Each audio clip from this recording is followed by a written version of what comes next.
이번 시간에는 엔트봇에서 변수를 사용하는 방법에 대해 알아보겠습니다. 변수는 변하는 값을 저장할 공간으로 이름, 사번, 전화번호, 나이와 같은 값을 저장할 때 사용합니다. 변수들은 각각 자료를 저장할 형태를 설정할 수 있고 이를 자료형이라고 합니다. 엔트봇에서 사용하는 대표적인 변수로는 문자를 저장하는 스트링, 정수값을 저장하는 인티저, 실수값을 저장하는 더블, 그리고 참 거짓을 저장하는 불리언 등 다양한 자료형이 있습니다. 각 변수들을 선언할 때 값을 입력하지 않으면 초기값이 들어가게 됩니다. 또한 assign activity를 사용하여 값을 대입할 수 있는데 각 자료형마다 대입하는 값의 형태가 다르기 때문에 주의해야 합니다. 이렇게 넣어진 값은 기존의 값을 대체하여 저장됩니다. 만약 자료형이 다를 경우 형 변환을 통해 자료형의 형태를 변환시킬 수 있습니다. 문자열 자료형인 스트링과 정수를 나타내는 인티저의 변환을 보겠습니다. 스트링에서 인티저로 가기 위해서는 convert to int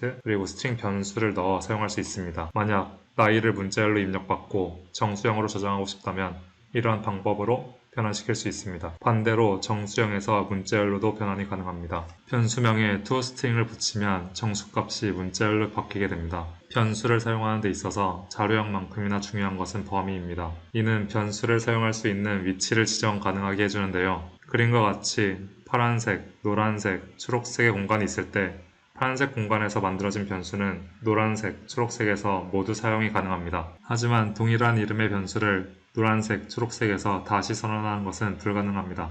만약 초록색에서 선언되었다면 초록색에서 사용이 가능하지만 노란색, 파란색 부분에서는 사용이 불가능합니다. 이는 안쪽 범위가 별개의 공간을 나타냄을 의미합니다. 때문에 age와 같이 동일한 변수명의 변수를 각각 선언해서 각자 사용하는 것이 가능합니다. 다음으로 변수의 더하기, 빼기가 정수를 나타내는 인티저와 문자열을 나타내는 스트링에서 어떻게 작동하는지 알아보겠습니다. 더하기, 빼기 연산의 경우 동일한 자료형일 때 동작을 합니다. 즉, 다른 자료형을 연산할 경우 에러가 발생합니다. 예시에서 보는 것과 같이 정수형 자료형끼리 더하고 빼는 것은 계산기에서 작동하는 것처럼 연산이 됩니다. 이와 달리 문자열의 덧셈은 두 문자열을 합치는 것으로 작동합니다. 즉, ent와 bot을 갖고 있는 두 변수가 있다면 덧셈 연산을 통해서 entbot이라는 한 개의 단어를 만들 수 있습니다. entbot을 실행시킵니다.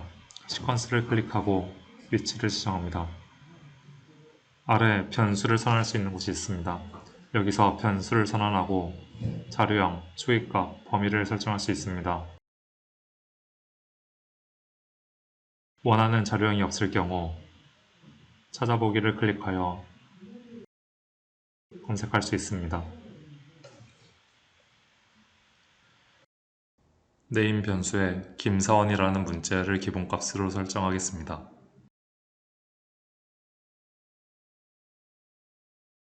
화면의 왼쪽 툴박스에서 여러가지 기능을 사용할 수 있습니다. 이러한 각각의 기능을 액티비티라고 합니다. 그렇다면 assign activity를 끌어와 사용해 보겠습니다. assign activity를 사용하여 선언되어 있는 변수 속에 다른 값 또는 변수를 넣을 수 있습니다. 데이터의 형태가 다를 경우 다음과 같이 에러 메시지가 나타납니다. 이번에는 로그 출력이라는 액티비티를 사용해서 하단의 실행 결과로 네임 변수를 출력해 보겠습니다.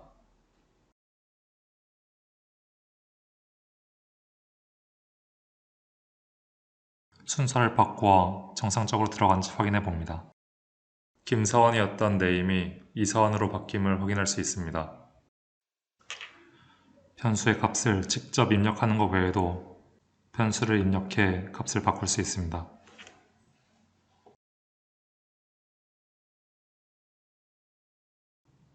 name2의 값인 박사원이 name에 들어가 있음을 확인할 수 있습니다.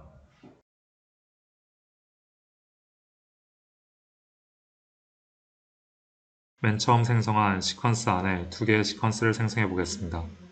시퀀스의 구분이 가능하도록 이름을 시퀀스2, 시퀀스3로 바꾸겠습니다. 앞서 설명한 것과 같이 새로 생성된 시퀀스는 각각 독자적인 공간을 나타냅니다. 가장 상위의 공간에서 선언된 네임은 아래서 모두 사용 가능합니다. 만약 또다시 네임을 선언하려고 한다면 다음과 같이 오류가 발생합니다. 시퀀스2에 age라는 변수를 선언하고 기본값을 20으로 하겠습니다.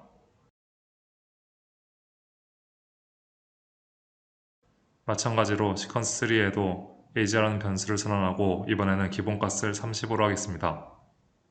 age는 정수형이기 때문에 toString으로 형 변환을 해줘야 됩니다. 시퀀스2 안에 로그 출력 액티비티로 age 변수를 출력하면 결과가 20임을 알 수 있습니다. 로그 출력 액티비티를 시퀀스3로 옮기면 출력 결과가 30임을 알 수 있습니다. 새로 생성된 시퀀스 속에서 선언된 변수의 경우 다른 시퀀스에서 사용이 불가능합니다. 변수의 덧셈, 뺄셈을 해보겠습니다. 정수형의 두 변수를 연산할 경우 다음과 같이 나옵니다. 로그 속에서 괄호를 활용해 형 변환하는 것도 가능합니다.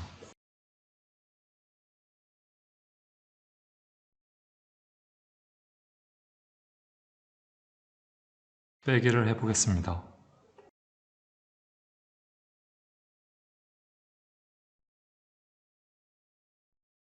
문자열형의 변수를 더할 경우 다음과 같이 출력이 됩니다.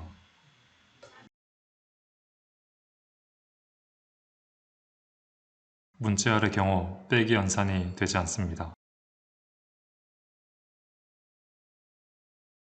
이미 문자열이지만 toString을 통해 형 변환해도 문제가 없는 것을 확인할 수 있습니다.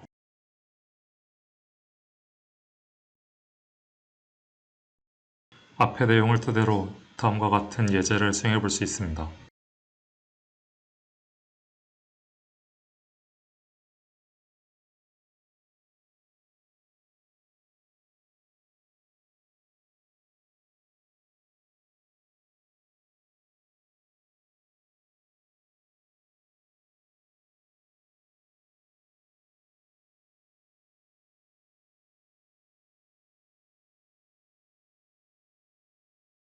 변수를 선언한 범위 밖에서 이렇게 age 변수를 사용하려면 에러가 발생하여 사용이 불가능합니다.